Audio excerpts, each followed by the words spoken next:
हम आपको वेग्रा 100 mg tablet के बारे में बताएंगे।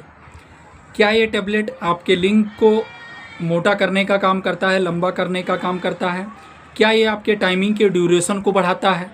क्या ये मेडिसिन महिलाएं ले सकती हैं या फिर महिलाओं को दिया जा सकता है कि नहीं दिया जा सकता है? सारा जानकारी डिटेल से बात करेंगे। चैनल पर नए हो चैनल को सब्सक्राइब करना, वीडियो को लाइक करना, ज़्यादा से ज़्यादा लोगों तक शेयर ज़रूर करना। आज हम आपको इस टैबलेट के बारे में बताएंगे।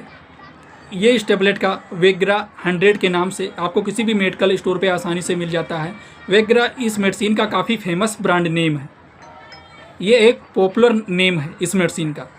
इस मेडिसिन का क्या यूज है हम आपको सही जानकारी बताएंगे। चैनल को सब्सक्राइब करना, वीडियो को ज़्यादा से ज़्यादा लोगों तक शेयर ज़रूर करना।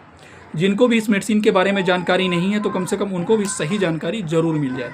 सबसे पहले बात करते हैं इस मेडिसिन के यूज़ के बारे में। जैसे कि बहुत सारे लोगों में ये देखा गया है उनके टाइमिंग का ड्यूरेशन सही रहता है, वो अपनी वाइफ को सेटिस्फाई भी कर ले जाते हैं, संतुष्ट भी कर ले जाते हैं, उनके अंदर नपुंसकता जैसी समस्या नहीं रहता है। फिर भी वो ये मेडिसिन ये सोच करके लेते हैं कि ये लिंग को मोटा करेगा या फिर लंबा करेगा या फिर टाइमिंग के ड्यूरेशन को बढ़ाएगा।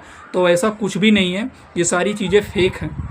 अगर आपने कहीं कोई ऐसी एडवर्टाइजमेंट देख लिया है या फिर आपसे किसी ने कहा है कि ये मेडिसिन खाने से टाइमिंग का ड्यूरेशन बढ़ जाता है, लिंग मोटा या फिर लंबा होता है, तो ये सारी चीज़ें फेक हैं, झूठी चीज़ें हैं।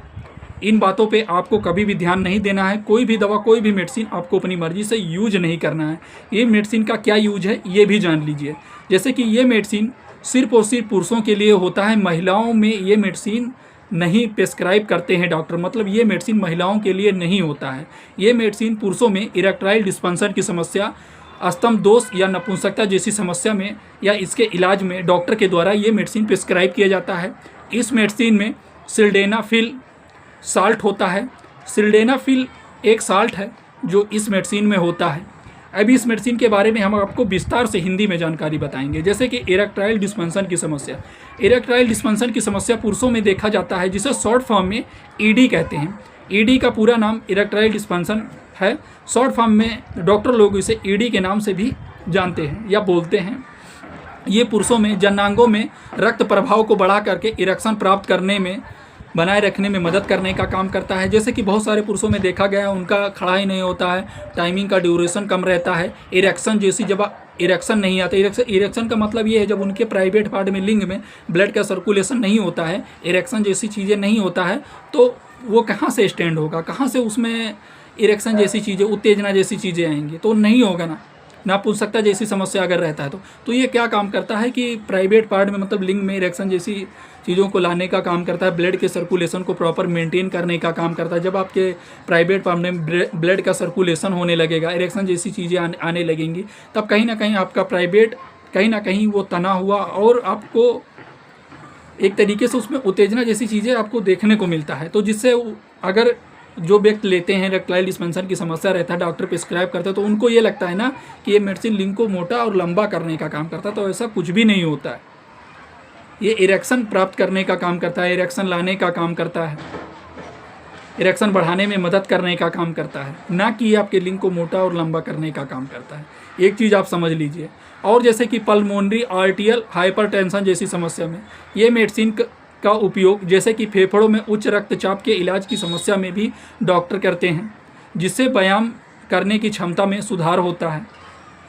ये मेडिसिन डॉक्टर के बताए गए डोज और नियम अनुसार से आपको लेना होता है। एक चीज़ आप समझ लीजिए, ये मेडिसिन आपको कभी भी अपनी मर्जी से यूज नहीं करना है, क्योंकि ये एक प्रिस्क्रिप्शन बेस्ड मेडिसिन है जो आपको डॉक्टर के पर्चे पर किसी भी मेडिकल स्टोर पर आसानी से मिल जाता है। सिर्फ और सिर्फ डॉक्टर के पर्चे पर आपको, अगर आपके डॉक्टर ने ये दवा, ये मेडिसिन आपको प्रिस्क्राइब किया है, तो अब आप पर्चे लेकर के जाएंगे डॉक्टर या मेडिकल स्टोर पे, तो आपको आसानी से कहीं ना कहीं ये मिल सकता है। फिर बता देता हूँ, ये एक प्रिस्क्रिप्शन बेस्ड मेडिसिन है। कभी भी आपको कोई भी दवा, कोई भी मेडिसिन आपको अपनी मर्जी से यूज नहीं करना है।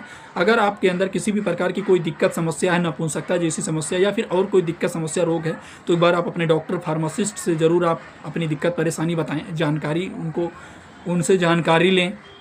फिर डॉक्टर के द्वारा जो भी मेडिसिन आपको डॉक्टर प्रिस्क्राइब करें वो आप लें। अब देख लीजिए, अगर आप शराब या फिर अल्कोहल अगर आप पी रहे हैं तो उसके साथ में ये दवा आपको कभी भी यूज नहीं करना है। दूसरी चीज़ है, अगर आप हार्ट से संबंधित आपको किसी भी प्रकार की कोई दिक्कत समस्या है या फिर कोई बीमारी है या फिर कोई अंदरूनी आपको दिक्कत समस्या है, तो आप ये दवा लेने से पहले आप अपने डॉक्टर से एक बार अपनी दिक्कत समस्या जो आपको पहले से है वो उनको जानकारी आप ज़रूर दें। या इसके अलावा और भी कोई ऐसी अंदरूनी दिक्कत बीमारी है, समस्या है, तो एक बार आप उनको बताएं। दूसरी चीज़ है, ये दवा लेने के बाद में क्या क्या साइड इफ़ेक्ट होता है या फिर क्या क्या साइड इफ़ेक्ट देखा गया है, ये भी आप जान लीजिए। जैसे कि ये दवा लेने के बाद में अगर आपके सिर में दर्द की समस्या होने लगे, चक्कर आना, जी मचलाना, त्वचा पर खुजली या फिर ईचिंग के जैसा समस्या होना, पेट में दर्द जैसी चीज़ें देखने को मिलना, या फिर कोई और दिक्कत साइड इफेक्ट देखने को मिले दवा लेने के बाद में, तो ये मेडिसिन आप लेना तुरंत बंद कर दें और आप अपने डॉक्टर या फार्मासिस्ट से तुरंत संपर्क करें। चैनल पर नए हो, चैनल को सब्सक्राइब करना, वीडियो को लाइक करना, ज़्यादा से ज़्यादा लोगों के पास में शेयर जरूर करना। ये वीडियो जानकारी उद्देश्य के लिए, जानकारी पर्पज़ के लिए, मेडिकल स्टूडेंट के लिए है।